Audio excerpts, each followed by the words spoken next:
Before looking at the plagues individually, it's worth highlighting a curious phenomenon at this point.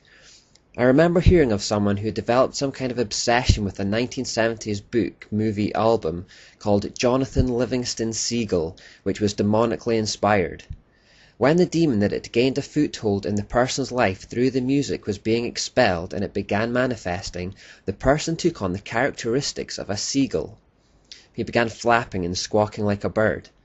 From this example and others, it appears that when human beings create an idol or god associated with something, a real demon is assigned to the position to become the object of their affections. So in a sense, the god becomes real, but only in that it is a demonic entity. This makes a certain amount of sense.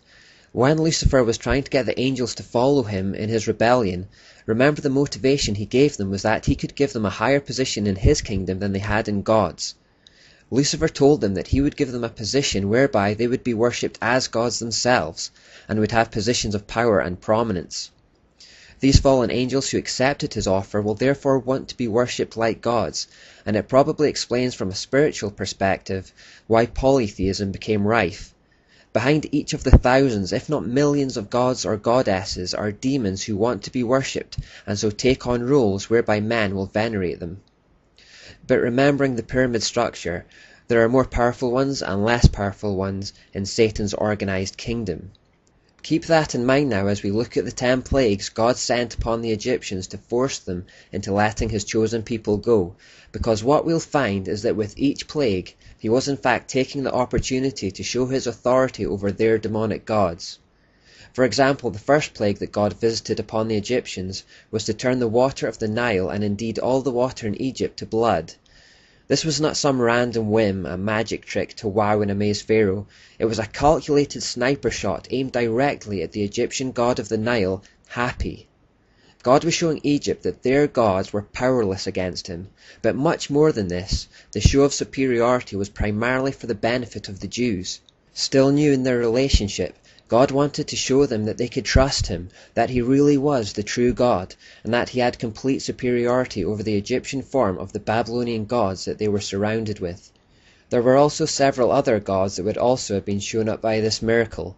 Although Hapi was considered to be the spirit of the Nile, they believed a god called Khnum was its guardian. Some also believed that the Nile was the bloodstream of the god Osiris, and therefore it was fitting that God actually turned it into blood. All these were completely feeble in the presence of Almighty God. The second plague was an infestation of frogs. Again, this was not arbitrary, but a show of God's superiority over Heket, goddess of fertility, water, and renewal. The third plague was lice from the dust of the earth, and this was God's show of superiority over the Egyptian god Geb, god of the earth. The fourth plague was swarms, most probably of flies, and this was God's show of superiority over the Egyptian god Khepri. He had the head of a fly and was the god of creation, movement of the sun, and rebirth. The fifth plague was the death of cattle and livestock. This was God's show of superiority over the Egyptian goddess Hathor.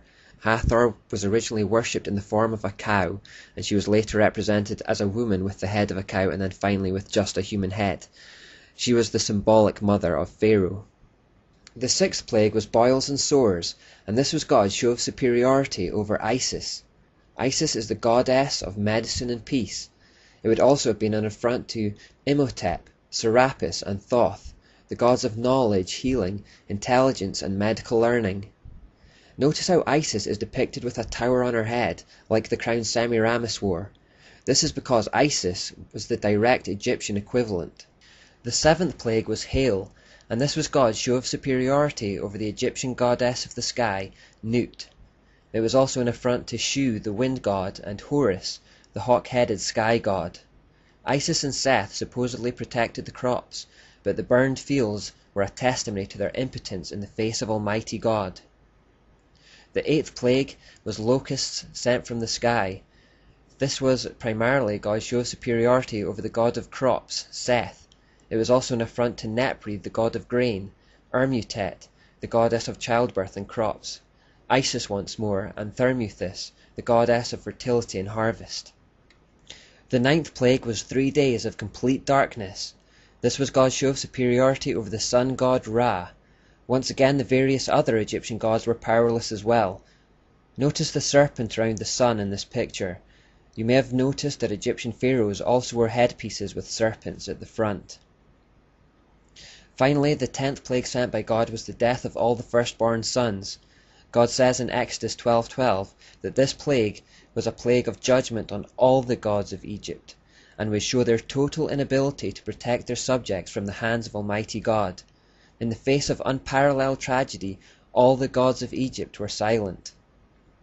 Meshchenet, the goddess who presided at the birth of children; Min, the god of procreation; Isis, the goddess of fertility; Selket, the guardian of life; Renenutet, the cobra goddess and guardian of Pharaoh. It was also an attack on the god that was considered to be the greatest of them all in Egypt, Pharaoh himself. It should also be remembered that this plague was the exact thing Pharaoh had tried to do to the Jewish people. He had commanded that all Jewish males be killed the moment they are born, and so God turned that back upon the Egyptians. The curse Pharaoh pronounced on the Jews bounced back upon himself. This is a common thing with God. The evil people intend to do to the Jews, God turns back on them, thus fulfilling the promise that he had given to Abraham, that he would bless those that bless Israel and curse those who curse them. The number 10 represents completeness in pagan numerology, and so these plagues combined indicated the completeness of God's power over these false, demonic gods and goddesses. God isn't done showing his supremacy over idols, by the way. In Revelation we read that at the end of time, when the 6th seal is opened, the sun turned black like sackcloth made of goat hair, the whole moon turned blood red, and the stars in the sky fell to earth. So at the end of time, God will show his supremacy over the sun, the moon and the stars, which would be a symbolic picture of his supremacy over Baal as the sun god, Asherah as the moon goddess, and the multitudes of smaller demonic gods in the form of the stars. As far as our study goes, you can forget all the names for the Egyptian gods we've just been reading about, but remember Osiris, Isis and Horus. These are the primary Egyptian forms of the Babylonian trinity, Baal, Asherah and Tammuz.